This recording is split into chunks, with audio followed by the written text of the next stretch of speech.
Welcome to a community conversation. I am Erin. I am a foster parent, an adoptive parent, and a biological parent, and I'm here with Megan. Hi, I'm Megan. I am also a foster parent. I'm not adopted and a biological parent. I'm so excited that we're here today to talk all about foster care and the need within the state. As a foster parent, do you want to share why you got into foster care and what that was like for you? I had 4 biological kids in 5 years. I decided that we really needed to give back. I really wanted to raise helpers. I wanted to do it every day. I wanted to help every day. I wanted to help. You wanted it to be like a lifestyle for them, not just like giving back every once in a while, but like, like an actual lifestyle. Yes. So it took a little bit of convincing on my husband's part. I asked him to go. He wasn't sure, I think because he didn't know about it, right? Like, I didn't know about it either, but it has always been on my heart to do it. He said, okay, let's go to the first class, and we'll take it from there. And after the first class, he loved it. He really was like, this is a need. Let's do it. I think this would be a great opportunity. Yeah, and I think I was similar in the background of our story is I actually didn't want to be the one fostering. My husband was the one that introduced the idea. It's really become my passion as we've been on the journey. But when I got into that first class, it really changes your perspective. It changes really everything you know about foster care, which I didn't know a lot. Yeah. I don't know if you knew a lot at the time. I didn't. I think that first class really had you think about it from the biological parent perspective. Yeah. As well as the foster parent perspective. Yeah. And it kind of shook me. Yeah, the same for me. Like the need for foster homes was really apparent, which I think I'm going to talk a little bit. I wanted to share that statistic, but just the fact that these families who are finding themselves within the foster care system, that they're just regular people that need a little bit of extra support and help. A second chance, for sure. Yeah. For sure. The stats, they're pretty incredible. They are. So, like, I think we just got a newsletter come out from DCF. Yep. We're both actively licensed. But I think there's about 2,500 kids in the foster care system within Connecticut. Mm-hmm. There's 1,400 licensed caregivers within the state of Connecticut. Yep, so that's a core home and a kinship home. So we are a core home where we take placements. Kids come into our home, and we are not foster to adopt. We are a strict foster home. But then there's also kinship homes where that's family, grandma, aunts, uncles, even fictive kin, right? Like friends of family. Yeah. They take them. So 1,400 licensed homes. But there's only about 200 available at any given time. That's bananas. 200. When you think about it, I think the stat said about 130 kids come into care each month. But there's only 200 homes available at any given time. Those homes fill up really fast. Yeah. A lot of times there's kids that have specific needs that these 200 homes can't meet. And so that number is really not a great number. It's not a great number. This medically fragile kids. Yeah. Those homes are very few and far between. Yeah. And you have to have like a specific desire to do this. Mm-hmm. So I think we talk about licensed caregivers. Kinship homes, they enter into it because out of love for their family and raising these kids and providing a home that keeps them within their family. Right. But they didn't expect to sign up for this like a foster parent did. And so those homes may not be open to taking kids outside of... I think generally they take their kinship and that's it, right? Like they don't really go to the full licensing course to open their home to other kiddos. Right. And I think when we actually ended up in the same class, our team training class. So that was really fun. Both of our husbands were there as well, and we took that. I think it was about a 13-week class, plus some. There are special trainings and things we had to do.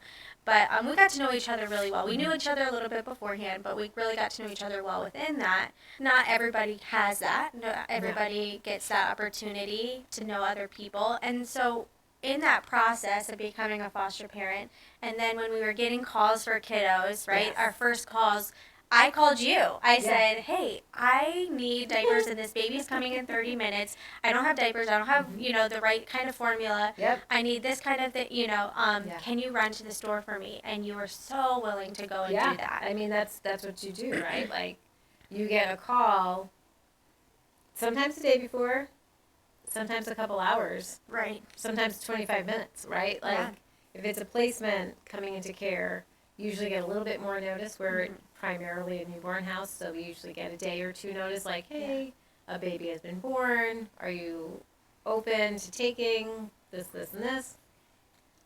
So you do get a couple days. But sometimes when you do emergency care like we do, that is after hours and weekends when the office isn't open, they'll call and say, we've got a family of 3 kiddos. We'll be there in 25 minutes. Yeah. Okay. Great. And you hope you have everything that you need, and if you don't, you're kind of out there, the next day trying to grab the things that you need, right? And how tough is that for the kiddo coming into care?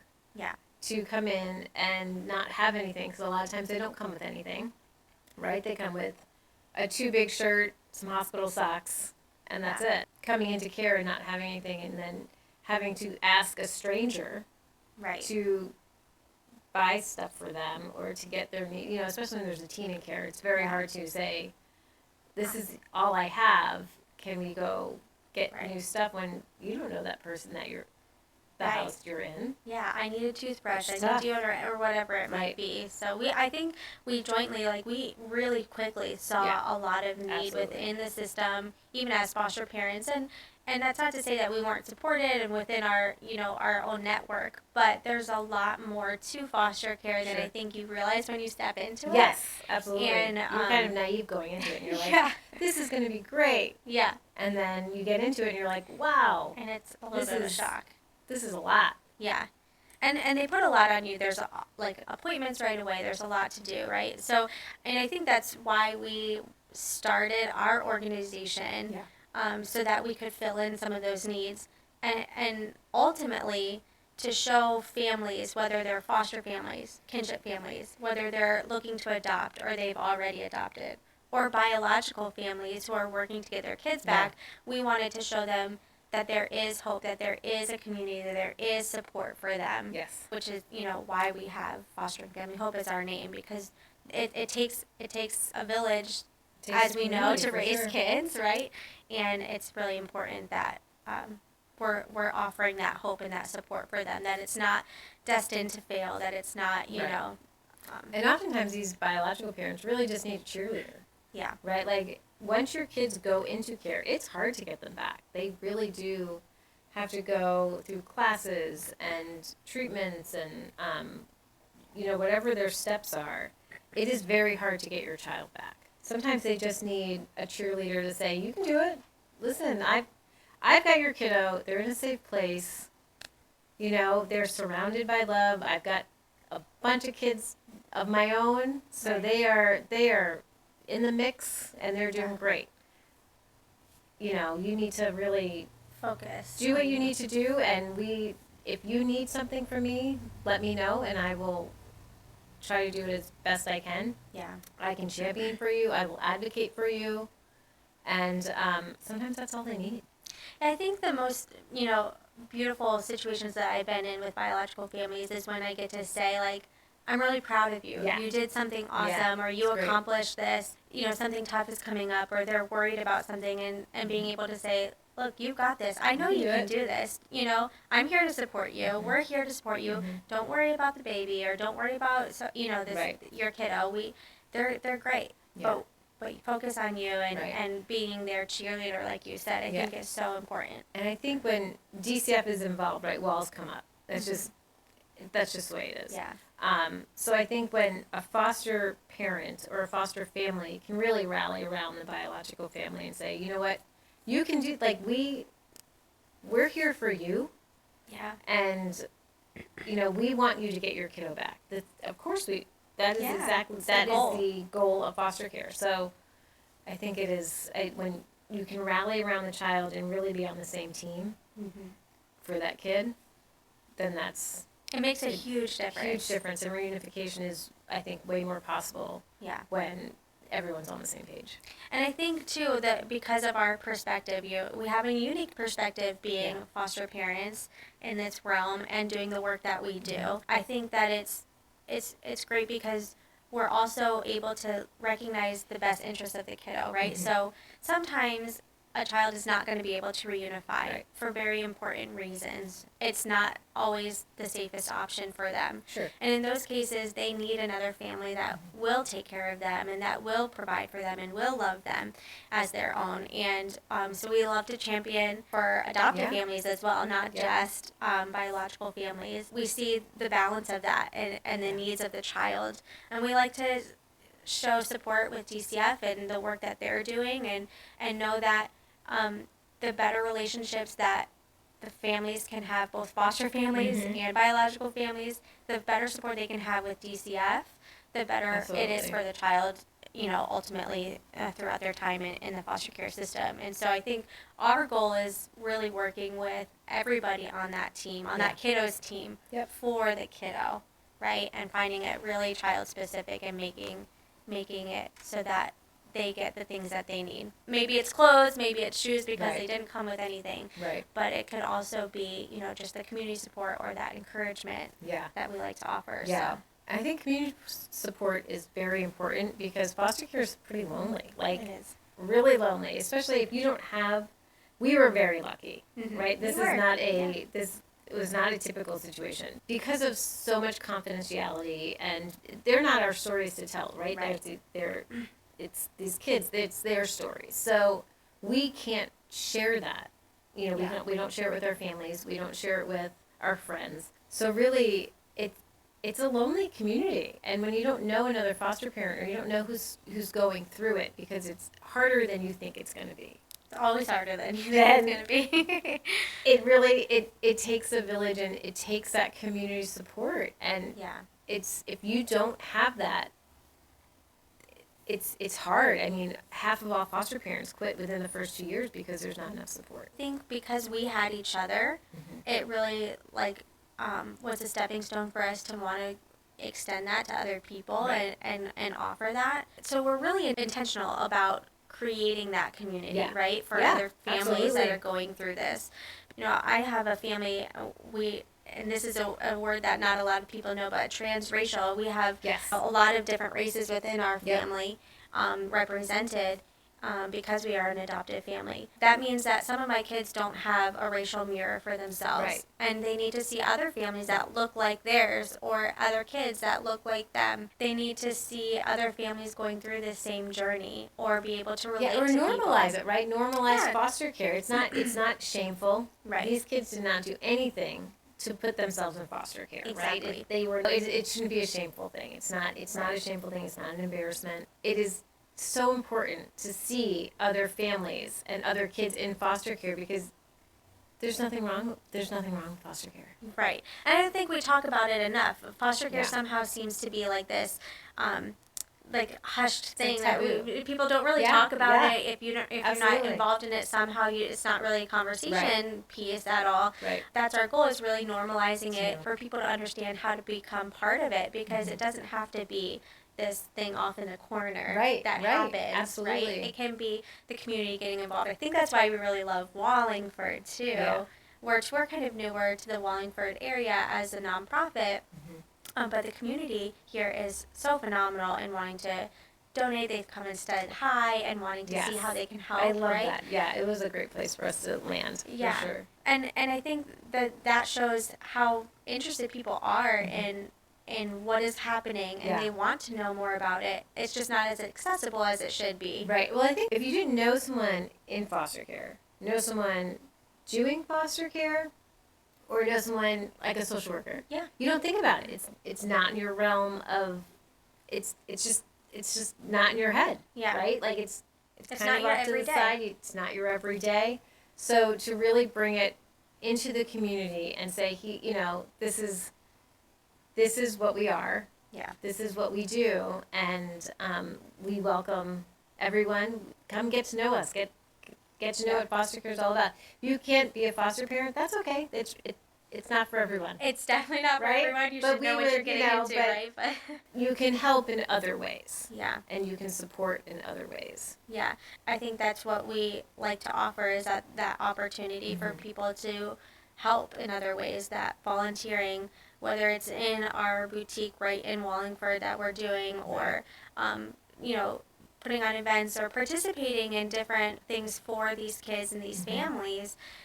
There's lots of ways for people to get involved. We've had great businesses and organizations really excited about the opportunity to work with, the foster care community, and we love seeing that because that means there's more awareness of what's happening, more voices advocating and supporting, right? And it renormalizes everything, so it's not shameful, and it can just be, a supportive community coming around families. We also do that within, it's not just with foster families, but we like to do it within DCF itself. We do these visitation rooms, and we bring in the community and offer opportunities for the community to get involved. Because I know it's hard to understand, well, if I'm not going to be a foster parent, what else can I do? Well, what can we do, Megan? What are the ways that people could step in and volunteer? We do a lot of, we do care bags. So we can, there's opportunities to drive and drop off. There's opportunities to be at the store for just hours, open hours, right? Yeah. I was at the store today and 3 caseworkers came in to shop for 4 kids. We've got 12 kids between us right now. Which is a lot. We can't always be there. It's nice to have trusted volunteers to step in to those roles. Yeah. We do a lot of things, the visitation areas, and, we had the sponsorship from Bob's. That was amazing. We get local artists. I know artists. we like to reach out to them to say, hey, would you want to participate in this cool project, and doing something for these kids, making a space that they're in almost every week. Because these kids, they go on these visitations. When they're separated within the foster care system. They have weekly visits, usually with their biological family members. And that's usually 1 hour, 2 hours maybe. Yeah. And oftentimes it's in these small rooms that are bare, and there's nothing for them to do. It's maybe gross furniture even sometimes. So it just depends on where they are. But again, the system is dated, but we like to invite local artists to revamp this. Like, let's go and make this a beautiful space for them. Yeah, and I think it's important, having these artists do the walls there from the area.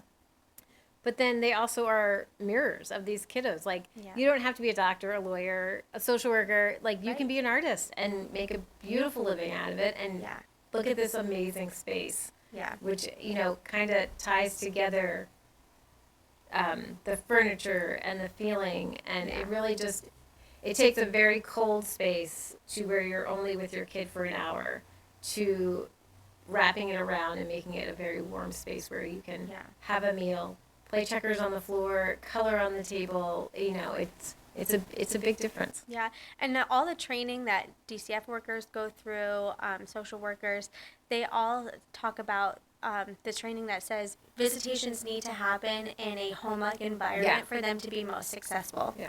And as they stand, they're not in home-like environments. No. But this allows them to have that, right? When we bring in the community to do these things, maybe it's a business donating a TV or a church organizing and collecting toys for a room. We've had a lot of different situations of ways that people can volunteer and help out in that way. And then it creates this beautiful environment for these families that then helps them build towards reunification. Right, and they feel valued, right? Like, if you come into a room that is dirty furniture, kind of a gross floor, where you have your kiddo for just 1 hour a week and someone is watching you watching you parent, that's a really hard, it's hard for any parent to parent in a space where there's nothing to do. Yeah. Making these rooms where it's clean, there's toys that focus on bonding and relationships and just having a safe space to get on the floor and be a parent. Yeah. It's hard. It's hard to, it's hard to do that 1 hour a week. Yeah. Well, and you talked about, like, it gives them value, right? Like, these families come in, these kids come in, they feel worthy, they feel valuable, they feel important enough to have a nice space. Whereas, if they go into a barren room that's gross, obviously they don't feel that. So this creates that relationship not only within themselves, within their biological family unit, but also with DCF, with the foster families, and it's just so much better all around for these kids, and that's what we want. If they walk into this room and they say, I maybe I can do this, right? There's that hope. Yeah, and the kid is not do crying. something. He wants to go in. He wants to play. He wants to have. Right. He wants to play with their parent. Right. Their parent. So absolutely. And that kind of wraps around like the community, right? Like if DCF is in it, and the parent is in it, and the kiddo's in it, that kiddo comes home from that visit happy and regulated, right? Like, it's huge. They didn't cry for the hour. They had a good time. The transition went well. Yeah. So they come home back to the foster family, and they're okay. They're regulated. You ask about how their time was, and they talk. It's so different, and just the community. They wrapped around as far as community, like the foster parent, the bio parent, DCF, the transporter. I mean, there's a lot of people. things, a lot of people that go to make these visits, and just in these cheerleading for these kids. Yeah. So if you're all on the same page, it makes a big difference. It does make a big difference. Because community is so important to us, we want people to become involved in it. It shouldn't just be foster parents advocating for these kids or loving on these kids, right? We always say it takes a village. That's just a natural thing, and we want the community to find ways to do that. So, and we talked a little bit about our store, a boutique-like space where they can come in and shop for free, and it gives this normalcy to a child instead of them feeling like they have to, feel badly asking for clothes or, finding something that fits them and gives them that personality. There's dignity in shopping there. Yeah, absolutely. And that's really important to us, that these kids feel that dignity, and the families feel that dignity. And it also relieves a lot of pressure on foster families, kinship families, because the more kids you have, I mean, between us, we each have 6 right now. Yeah. It's just crazy to think about. But that's a lot of shoes. It's a lot of shoes. That's a lot of toothpaste Absolutely. that we go through a lot, especially with toddlers. Yeah. That toothpaste comes out. See you later. Yeah. So much toothpaste. So the importance of having resources, right? Like that there's not a whole lot of resources out there. Yeah. Which is why we started what we did. Right, because there's now resources, within our community, and advocating for that, and not to say that there wasn't any before, but trying to make things more accessible for families, that they're not, we deliver things to a family. If they need a bed, we call us up, we can get that for you. Those types of things. We're really there to just create this sense of you don't have to do it alone. Right. We can do it with you. We're all in this together, and we're all in it for the kids. We've been there. We know exactly what you're going through, and we are the biological parents' biggest cheerleaders. So when they come in, we are thrilled that they are using us as a resource. Absolutely. Because that's what we're there for. And, sometimes when DCF is involved, 6 months later, they're not involved anymore. Right. And so some resources go away. Yeah. Which is why it's so important to know that we're there and we have their back, and if they need something, they can source it through us. Absolutely. We talk a lot about donations. Obviously, as a nonprofit, we love having financial donations, but a lot of people really want to offer what they have, and that's been really special to us to, have people bring in their things, gently used, and provide it to these kids. And obviously, we want the best of the best for these kids. Our kids, these kids in foster care 100%. deserve the same as any other kid, right? And they're all our kids. So absolutely, my 19-year-old. Who came to us at 16. Yeah. She wants name brand stuff. She wants exactly what my kids want. And, those Jordans, that's a good thing. Right. When we do donations and, you hold it up and you say, would you buy this for your kiddo? If you wouldn't, then we don't want, Right. it's so important to get stuff in good condition, name brands, because that's what the teens want. That's what these kids want. Yeah. And that's what they deserve. Absolutely. And we've had several kids within their schools do drives for us. Yep. So they've collected things like toothbrushes or clothing. We've had people do schools do pajama drives where they get to wear. Almost all of our pajamas are new. Yeah, so that's amazing. Or having a pajama day where they bring in $1 to wear pajamas, and that money goes towards the kids in care and however whatever project that we're currently working on. And these are kids that are within Wallingford themselves, or the greater Wallingford area. Throughout the state. Again, 2,500 kids at any given time within Connecticut are in the foster care system. And that's just foster care. That's not kids who have been adopted or kids who have been reunified. So these services extend beyond that. Even other kids, to actively participate in the foster care community. Get to know, and to destigmatize it. Yeah, for sure. I think that's been really important for my kids as they've, seen us foster over. We've been foster parents. How long? How long? Have 8 years, I think. Almost 8 years. I'm pretty sure it's 8. We've had a lot of goodbyes, which has been bittersweet.